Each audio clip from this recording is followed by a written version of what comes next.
সীতা কাদেরকেই বা অভিশাপ দিয়েছিল? কেই বা চারজন ছিল যারা এখনো অভিশাপে অভিষিপ্ত মাতা সীতা? আজকের ভিডিওটা তাদেরকে নিয়ে।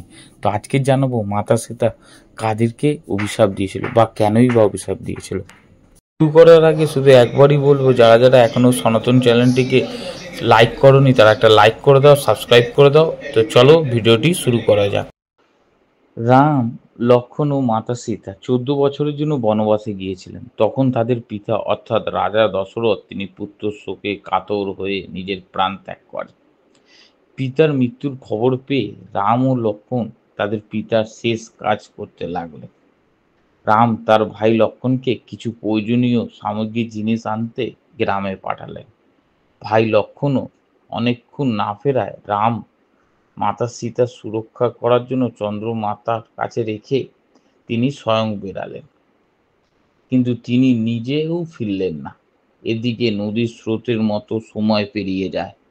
মাতা সীতা দেরি দেখে তিনি নিজে কাজ করতে লাগলেন। অনুষ্ঠান বিধিও শুরু হওয়ার আগে তিনি ফাল্গুন তিথিতে স্নান করলেন এবং মাটির প্রদীপ জ্বালিয়ে পূর্বপুরুষের উদ্দেশ্যে তিনি পিণ্ড দান করলেন। অনুষ্ঠান প্রায় শেষের দিকে তিনি একটি গলার আওয়াজ শুনতে পেলেন। কণ্ঠস্বরটি বললেন, আমরা তৃপ্ত তোমার নৈবেদ্য গ্রহণ করলাম।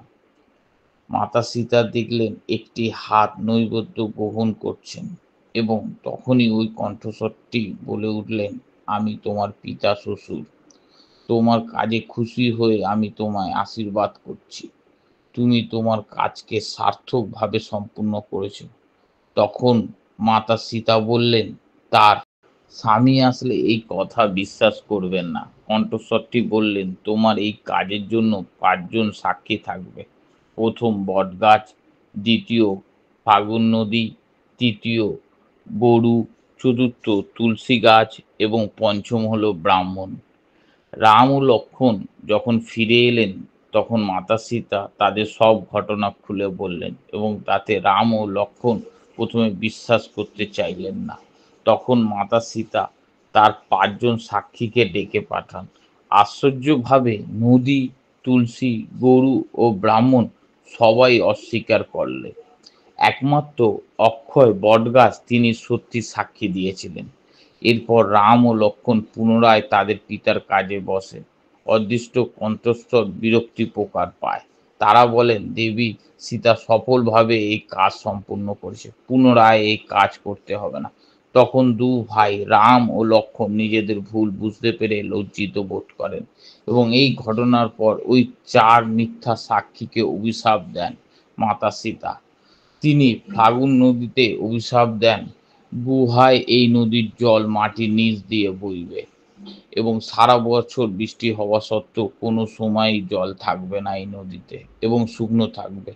তারপর একটি গরুকে অভিশাপ দেন যে গোকুলের মুখ অপবিত্র বিবেচিত হবে, পবিত্র বিবেচিত হবে তাদের পেছনের অংশ এবং সকলের বাড়িতে গরুকে পুজো করা হলেও শেষে এঁটো খাবারই খেতে দেবে গরুকে এবং ব্রাহ্মণকে অভিশাপ দেন যে পুজোর পরেও যে দক্ষিণার অংশটি তিনি পাবেন সেটি দিয়ে কোনোদিনই তাদের বাড়িতে অভাব ঘুচবে না এবং সবসময় ক্ষুধার্ত থাকবে আর আরও বেশি চাহিদা তৈরি হবে তাদের মনে।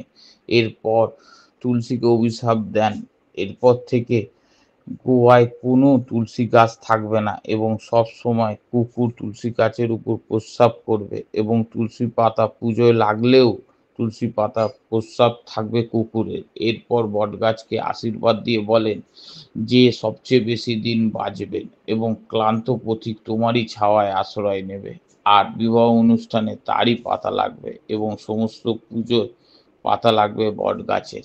তো কেমন লাগলো আজকের এই ভিডিওটা একটু কমেন্ট করে জানাবেন। দেখা হবে আবার অন্য এক ভিডিওতে।